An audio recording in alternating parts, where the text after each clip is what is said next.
4 കെട്ട് വീടെന്ന് പണ്ട് കുട്ടികളുടെയൊക്കെ അപ്പൂപ്പൻ്റെ കാലത്ത് 4 കെട്ട് വീടെന്നും പറഞ്ഞിട്ടുണ്ട്. അതിൻ്റെ നടുമുറ്റത്ത് അത് പരിചയപ്പെടുത്താൻ വേണ്ടിയിട്ടാണ് ഞാനങ്ങനെ പറഞ്ഞത് കേട്ടോ. 4 കെട്ടിൻ വീടിൻ മുറ്റത്ത് ഞാനൊരു തക്കാളി തൈ നട്ടു. 4 കെട്ടിൻ വീടിൻ മുറ്റത്ത് ഞാനൊരു തക്കാളി തൈ നട്ടു.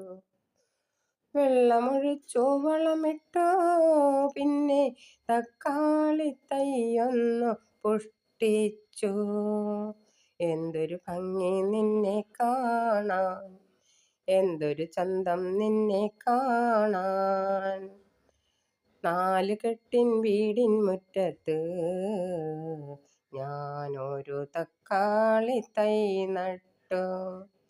പവിഴമുത്തു പോലെയുള്ള തക്കാളി, എന്തൊരു ചന്തം നിന്നെ കാണാൻ, എന്തൊരു ഭംഗി നിന്നെ കാണാൻ. ആര് കണ്ടാലും മോഹിക്കും നിന്നെ, ആര് കണ്ടാലും മോഹിക്കും. 4 കെട്ടിൻ വീടിൻ മുറ്റത്ത് ഞാനൊരു തക്കാളി തൈ നട്ടു. Thank you.